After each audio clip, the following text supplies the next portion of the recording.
2차 전지 보통 이제 뭐 셀 업체, 소재 업체, 원자재 업체, 장비 뭐 보통 이 정도 구분하는 것 같아요.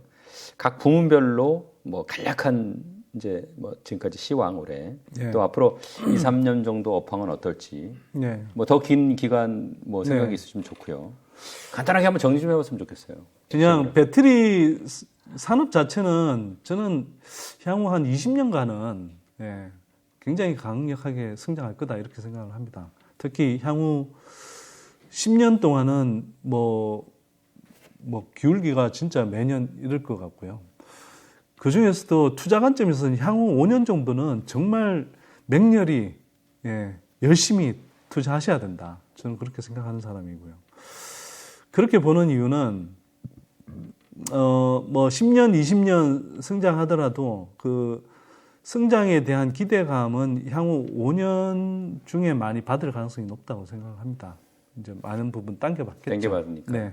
그럼에도 불구하고 저는 뭐 가장 장기적으로 투자할 수 있는 섹터가 어디냐? 그러면 여전히 배터리 산업이라고 생각하고요. 뭐 저는 또 이게 이제 배터리 산업도 그러면 뭐 5년 투자하고 말자는 거냐? 뭐 이런 의미는 아니고요.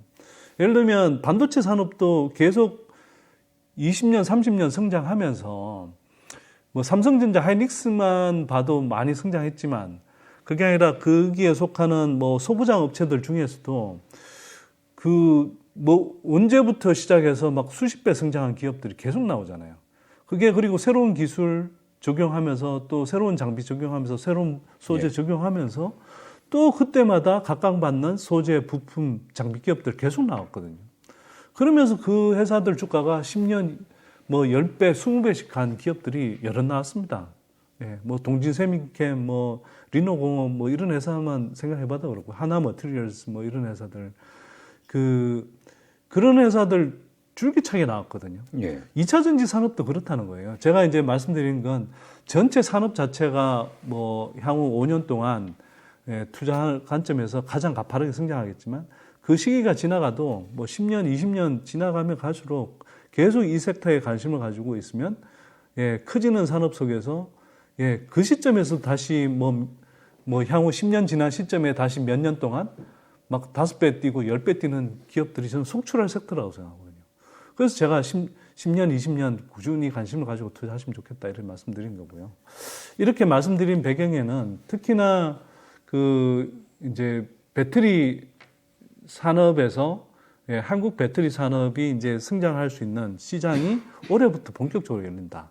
그게 이제 대표적으로 IRA 규정 때문에 미국 시장이 열리고 있고, 그 다음에 유럽도 굉장히 이제 가파르게 계속 성장할 시장인데, 여기서도 한국이 대략 아무리 보수적으로 잡았더라도 한 5, 60% 이상 매출 기준으로 점유할 거고, 미국에서는 보수적으로 봐도 한 80% 이상 점유할 시장이라고 저는 보기 때문에, 그리고 이 두 시장이 향후 한 10년 동안 굉장히 가파르게 성장할 것이기 때문에 이 한국 배터리 산업의 미래는 저는 밝다 이렇게 생각하고요. 그 중에서도 특히 향후 2, 3년 동안은 국내 배터리 업체들이 완성차 업체들 주문을 소화하기 위해서 굉장히 빠르게 생산 캐파를 구축해 가야 되고, 그러면서 이 캐파를 가동하면 할수록 매출, 그 다음에 이익 이런 것들이 올라오는 그런 이제 흐름으로 갈 거라고 보는 거죠. 그러면 당연히 따라서 소재도 뭐 올라갈 텐데, 특히 소재는 지금 많이 올라간다 하지만 본격적으로 소재 실적이 올라가는 것은 향후 2년, 3년 후부터라고 저는 생각합니다. 왜냐하면 LG 엔솔, 뭐 SK온 중심으로 해서 지금 생산 캐파 투자를 하는 게 이게 다 25년, 26년에 맞춰져 있거든요.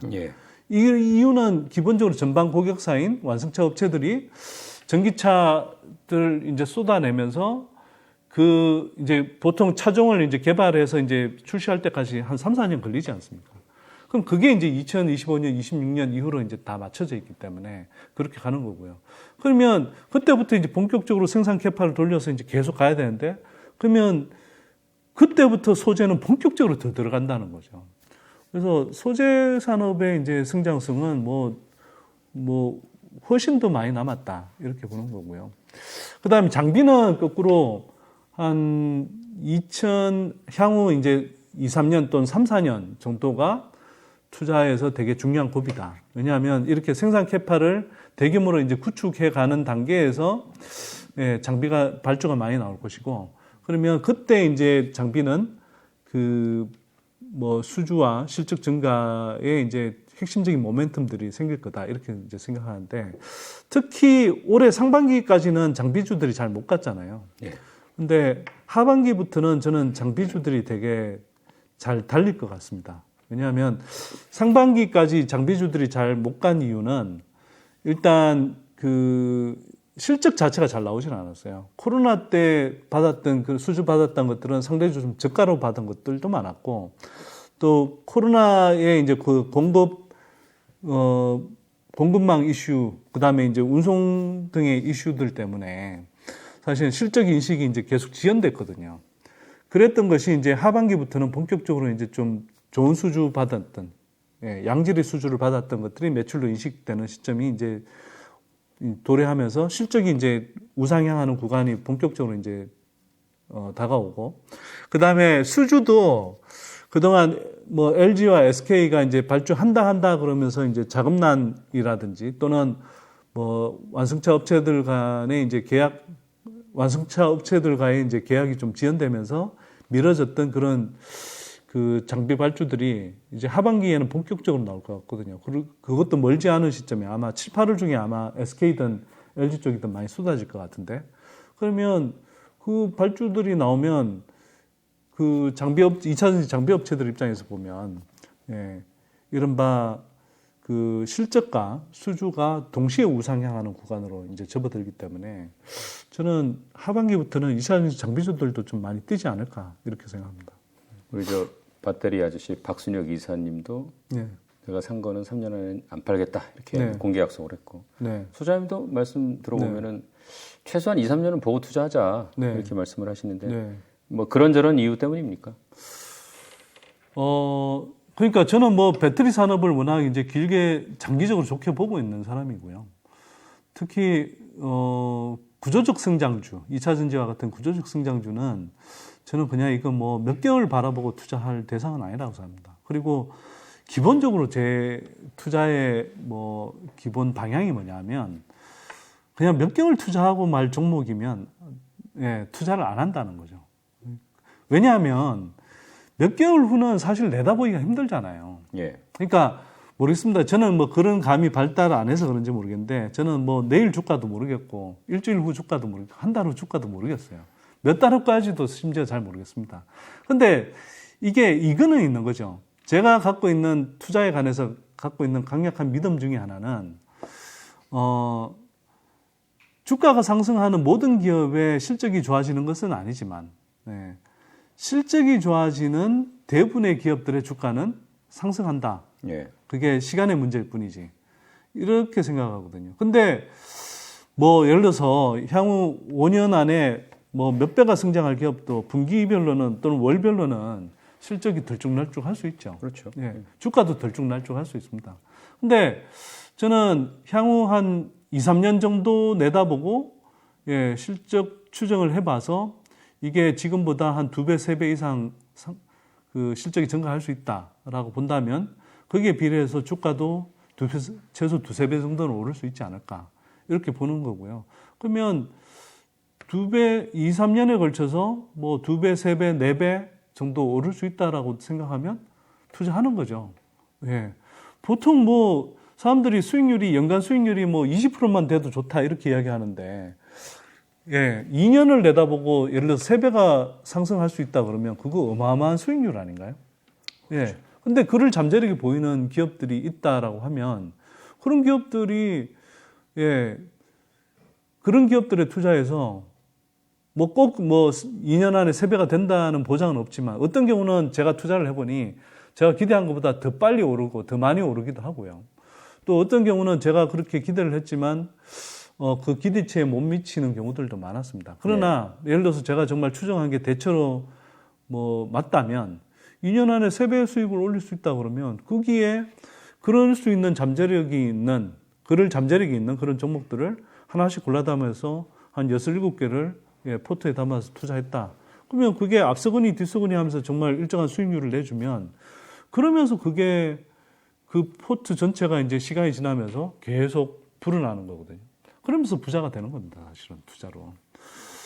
저는 제가 주식 투자로 수익을 내고 또 부를 축적해온 그런 경험을 비춰봐도 그렇고, 그 원리적으로도 아무리 생각해봐도 그게 맞는 것 같고, 그렇게 해서 저는 2, 3년간을 보고 투자하라고 말씀드린 거고요. 그래서 꼭 2, 3년이어야 되냐? 아니어도 됩니다. 뭐 3, 4년이어도 되고, 경우에 따라서는 2, 3년 투자하겠다고 생각했지만 2, 3년 후에 가봐서 다시 2, 3년 후를 내다보는데 여전히 몇 배 성장할 것 같아. 그러면 그 2, 3년을 더 가는 거죠. 제가 이제 2, 3년, 지금 보통 투자 시점에서 2, 3년을 강조하는 이유는 2, 3년을 넘어서서 실적을 추정하는 건 상당히 좀 어려운 것 같고요.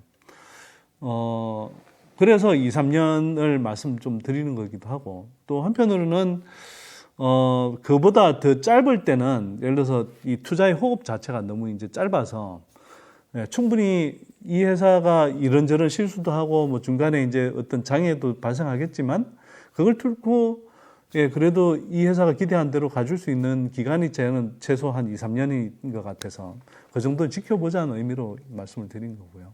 근데 여기서 제가 이제 하나 강조하고 싶은 건 우리가 2, 3년 이상의 중장기적 투자를 이야기할 때 이것이 꼭 2, 3년 동안에 뭐 한 주도 팔지 않고 뭐 그냥 계속 간다. 저는 이게 꼭 중장기 투자라고 생각하지는 않습니다. 예를 들어서 에코프로비엠을 예를 들면 저는 이런 이야기 하거든요. 2, 3년 정도를 내다보고 투자하되, 이게 뭐 구조적 성장 섹터에서 이게 뭐 단기적으로 또 오버슈팅인 것 같다 그러면, 이거 어느 정도 좀 수익을 실현해서, 그래서 예를 들면 한 20, 30% 정도를 오버슈팅 구간에서 좀 수익 실현해서, 그게 더 오르면 좀 아쉽지만, 뭐 7, 80% 남은 물량으로 이제 나중에 수익 보면 되고. 근데 뭐 마침 오버슈팅 기간에서 팔았는데 그 이후에 다시 조정이 오면 그 현금화 했던 걸 가지고 조금 조정받을 때 더 낮은 가격으로 더 많이 물량을 늘려놓으면 사실 더 좋은 거잖아요. 그래서 그렇게 해서 이렇게 2, 3년을 거듭하면서 3년, 4년, 5년 이렇게 가면 오히려 훨씬 더 안정감 있게 투자하게 되는 경우들이 많은 것 같더라고요. 제가 이제 특히 저희 연구소 보고서를 구독하는 회원들은 이제 다 개인 투자자들이잖아요. 그러다 보니 이제 그분들 제가 이제 이야기도 들어보고 하는데 들어보면 이게 아무래도 개인 투자자분들은 뭐 그 기업을 잘 알고 투자한다 하더라도 늘 이렇게 멘탈이 불안해요. 그렇죠. 그래서 제가 볼 때는 중간중간에 오버슈팅 구간에서 약간 수익도 실현했다가 또 조정이 오면 뭐 조금 더 싼 구간에서 더 적절한 시점에 더 많은 물량을 이렇게 좀 매수도 할 수 있으면 했다가 그런 식으로 가는 게 저는 훨씬 더 수익도 잘 나고 또 진짜 멘탈 흔들리지 않으면서 좀 더 중장기적인 투자를 할 수 있는 것 같습니다. 이 말씀하셨듯이 일반 개인 투자자가 뭐 아무래도 이제 투자와 관련된 전문 지식이 좀 충분하지는 않은 경우가 많이 있을 테니까요. 그래서 이제 그래도 뭐 따져봐야 될 거 아닙니까? 돈을 내서 이제 물건을 사는 거니까. 자, 개인 투자자도 뭐 그래도 2차적인 투자할 때 이 정도는 좀 따져보고 사자. 뭐 그런 좀 조언 좀 해주실 게 있습니까? 그 2차 전지 섹터라고 해서 무조건 다 사면 되는 게 아니죠. 앞에서도 말씀드렸지만 전고체 배터리는 사실은 실체 이상으로 되게 좀 부풀려져 있다는 생각이 많이 들고요. 뭐 제가 이제 구체적으로 다 일일이 언급할 필요는 없을 것 같은데 뭐 어떤 기업들을 보면 이게 이미 2, 3년치 실적을 다 선반영해서도 고평가처럼 보이는. 그러니까 2, 3년 후에 실적을 당겨왔는데도 퍼가 이미 한 40배, 50배 되는 구간. 그리고 그 이후에도 이 시장이 빨리 성장할지, 그리고 성장한다 하더라도 뭐 얼마나 성장할지 이런 것들이 좀 불확실한 그런 기업들이 있어요. 제가 보기에는. 그런데 거기에 이제 이미 막 올해 2차전지 섹터가 올라오니까 뭐 그런 기업들 중에서도 주가가 올라간 기업들이 많이 있거든요. 그래서 그걸 한번 해보시면 좋을 것 같습니다. 스스로 2, 3년 후까지의 실적을 당겨왔는데도 퍼가 30배를 넘어서 40배, 50배다. 그리고 또 그 이후에도 뭐 몇 년을 더 성장한다 하더라도 지금 주가를 얼마나 밀어 올릴지 조금 이렇게 쉽지 않겠다는 생각이 들면 저는 그건 좀 거품이고 고평가 아닌가. 네. 그런 기업들은 가능하면 좀 투자할 때 좀 신중하고 보수적이어야 되지 않을까 이렇게 생각하는 거죠. 그러니까 설사 뭐 2차전지 섹터 분위기가 좋아서 그런 기업들 주가도 오른다 하더라도 이게 제가 볼 때 이거는 너무 올랐고 단순히 주가가 오른 걸 말씀드린 게 아니라 밸류를 아무리 따져봐도 이건 좀 너무 심하게 많이 받고 있는데 이런 생각이 들면 다른 사람 눈에도 그렇게 안 보이겠어요. 처음에는 이게 이 시장이 뭐 새로 열리는 시장이다. 이 회사 기술력이 되게 좋아 보인다. 뭐 이렇게 해서 막 이제 주가가 붕 뜰 수 있는데 그게 시장이 조정받고 좀 이게 옥석을 가리는 어떤 단계가 가면 그런 기업들은 잘 못 버티거든요. 예. 그리고 설사 그런 2차전지 섹터 분위기가 계속 좋아진다 하더라도 다른 정말 똘똘하면서 실적으로 이미 입증할 수 있는 그런 기업들이 주가가 잘 가지. 그런 기업들은 상대적으로 이렇게 주가가 움직여도 뭐 향후에 상대적으로 더 잘 움직일 가능성이 좀 낮다고 생각하거든요. 그럼 기회비용 측면에서 이왕이면 성장할 섹터에 실적으로 입증될 수 있는 더 똘똘하고 좋은 기업들을 투자하지 굳이 왜 그렇지 않은 기업들에 투자하면서 기회비용을 날리나 이 생각을 해볼 필요가 있죠.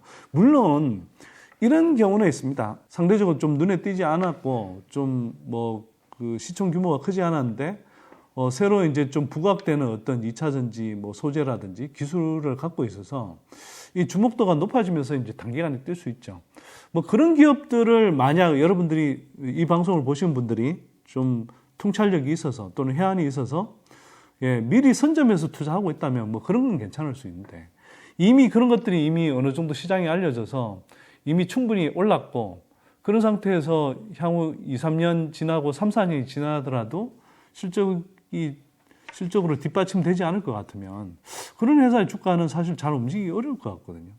그런 회사는 저는 가능하면 피하거나 적어도 투자 우선순위 측면에서는 좀 뒤로 미루는 게 맞지 않을까 그렇게 생각합니다. 사실 뭐 지금 어느 정도 능력이 증명된 회사만 해도 뭐 워낙 여러 군데 있어서 굳이 뭐 제가 보기에 어렵게 정말 찾을 필요가 있나 이런 생각도 개인적으로는 해봤고 그다음에 요새 이게 사실은 2차전지 된다 그러니까 막 공시가 많이 나와요. 근데 그런 것들은 좀 신중하게 봐야 되는 거 아닌가. 정말로 이거를 할 기술이 있고 자금이 있고 의지가 있는 건지 아니면 그야말로 진짜 이게 뜨니까 편승하려고 하는 건지 이런 거에 대해서 좀 잘 따져볼 필요가 좀 있을 것 같아요. 그러니까 제가 참 한편으로는 자꾸 보면서 안타까운 게 뭐냐 하면 그러니까 뭐 리튬이 앞으로 되게 중요한 소재다, 중요한 광물이다 이렇게 이야기를 하니까 뭐 리튬 관련주라고 찾아서 이제 막 투자를 하고 근데 그걸 또 이용해서 기존에 전혀 상관없던 업체가 뭐 리튬 관련한 무슨 뭐 사업을 하는 걸로 공시를 내고 또 한편으로는 그쪽 뭐 기술을 막 본격적으로 개발하고 있는 것처럼 하고 그렇게 포장을 해서 막 주가가 급등하는 경우들을 저도 보거든요. 그런 경우는 조심해야죠.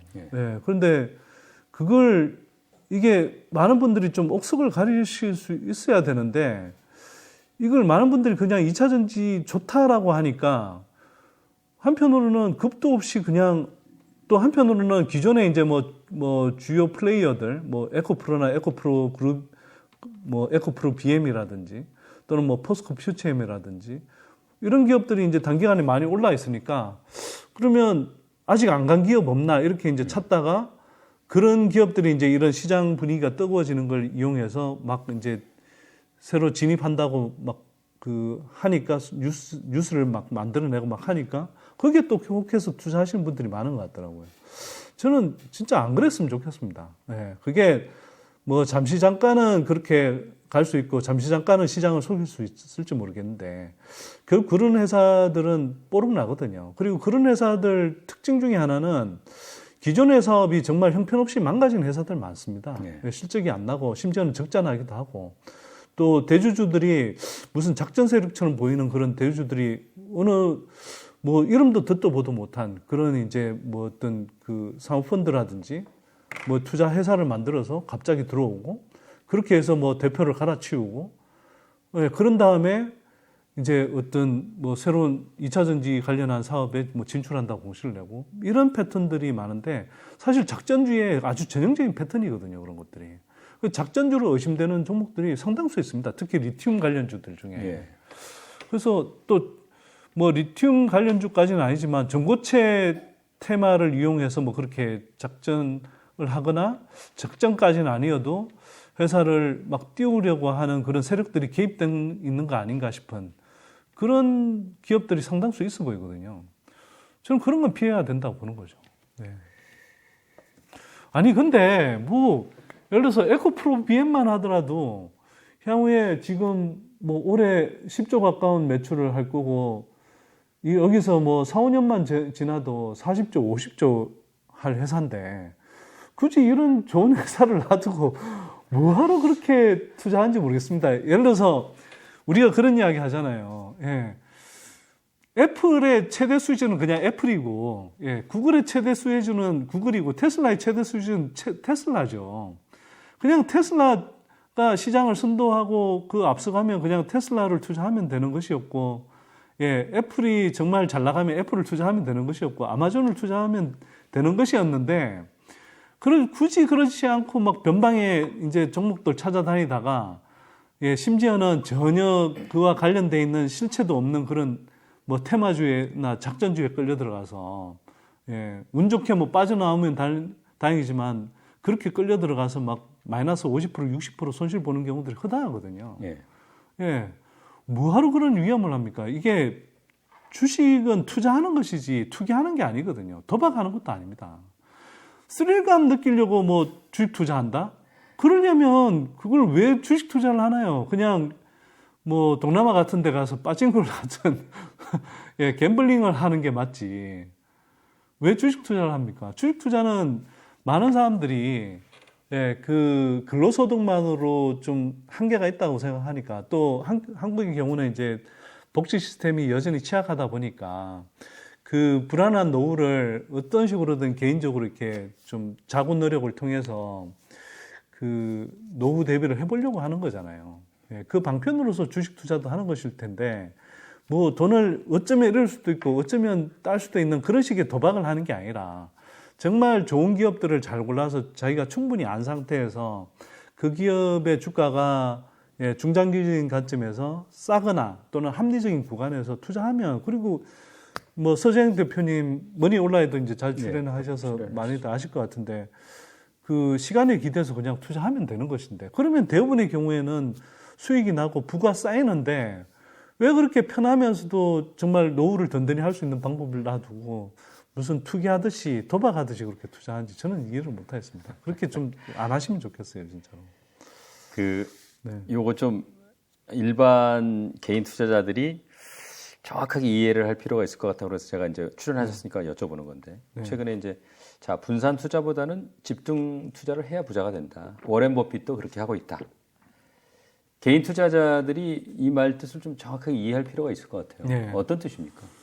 일단 집중 투자는 몰빵 투자하고는 구분돼야 되고요. 예. 제가 집중 투자 그러니까 뭐 내용을 보지도 않고 뭐 한두 종목 몰빵했다가 개인들이 그 잘못되면 나락간다 뭐 이런 식의 댓글도 달리고 그런 걱정 때문에 사실 제가 네. 근데 집중 투자라고 하는 것은 제가 한 대략 뭐 5개에서 7개 종목 정도 정말 자기가 잘 모니터할 수 있고 잘 알 수 있는 기업들을 선별해서 잘 골라서 거기에 비중을 실어서 투자하자라는 의미의 집중 투자인 거고요. 보통 집중 투자라고 할 때는 그런 정도의 의미로 이야기하지 한두 종목에 몰빵하는 투자를 집중 투자라고 하지 않습니다. 예. 다만 이걸 왜 여수 7종목이어도 분산하는 거 아니야? 예, 분산의 효과도 있죠. 왜 제가 여수 7종목을 강조하냐 하면 우리가 이제 그 포트폴리오 에서 이제 리스크 제거하는 그 효과를 이제 따져보면 보통 한두 종목, 한 종목, 두 종목 투자할 때는 이 리스크를 제거하는 효과가 거의 없습니다. 예. 근데 이게 한 6종목에서 8종목 정도만 가도 리스크, 어떤 포트폴리오에서 리스크를 제거하는 효과가 거의 한 80% 가까이 되거든요. 한 8개 종목을 넘어서서는 그 종목 수를 늘려봐야 리스크를 추가로 제거하는 효과가 한 20%, 많아봐야 25% 정도밖에 안 되거든요.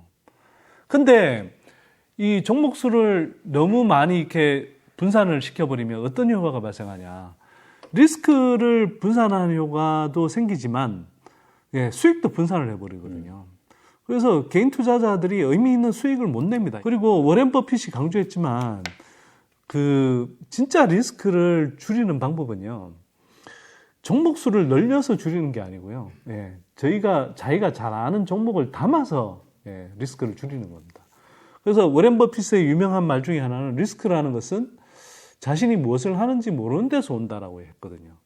그래서 그렇게 담는 게 아니고, 저는 정말 주식 투자를 진지하게 하려고 하는 분들이라면 주식 투자를 본격적으로 하기 전에 주식 투자 공부에 투자해야 된다. 예. 이 투자가 선행되지 않고, 공부에 대한 투자가 선행되지 않고, 그냥 어디, 저나 배터리 아저씨를 포함해서, 또는 서재영 대표님 같은 분을 포함해서, 그분한테 이 종목이 좋아 보인다고 한마디 들었다고 해서 그거 투자한다? 그렇게 해서는 그 바람직한 투자를 할 수가 없고요. 설사 그 기업이 좋은 기업이라고 하더라도, 예, 의미 있는 수익을 올리기 힘듭니다. 예를 들면, 제가 이제 예를 들어서 저희 회원들한테 주로 소개하는 기업들은 아까 앞에서도 이야기했지만 한 2, 3년 정도에 걸쳐서 보통 3배, 4배 이상 오를 잠재력이 있는 종목이라고 이제 소개를 하는 거거든요. 그러면 2, 3년간 꾸준히 투자해서 그걸 3배, 4배 오를 때까지 버틸 수가 있어야 되잖아요. 근데 대부분의 개인 투자자들은 사실은 이게 많은 분들이 이게 좀 거꾸로 알고 계시는데 손실은 잘 버티는데 수익을 잘 못 버팁니다. 이 말은 무슨 이야기냐면 정확한 얘기예요. 예. 손실은 자기가 투자했는데 물렸잖아요. 근데 이거는 자기가 손실을 현실화할 때까지는, 즉 팔아서 손실을 확정 짓기까지는 이게 손실이 났다고 인정을 안 하는 겁니다. 예. 그런데 반면에 수익이 좀 나잖아요. 수익이 나면 이거는 한 20%, 30% 오르면 이 수익이 또 달아나 버릴까봐 금방 또 팔아버려요. 그러면 한번 평균적으로 생각해 보십시오. 이게 전형적인 개인 투자자인데 종목을 15개, 20개씩 담고 있고, 근데 손실 난 거는 막 40%, 50% 내려가도 망연자실 그냥 계속 버티고 있고, 예. 근데 수익은 한 20%, 30% 나면 이게 웬 떡이야 하면서 20%, 30% 되는 구간에서 팔아버리고, 그러면 이런 방식으로 투자를 거듭하면 어떻게 될까요?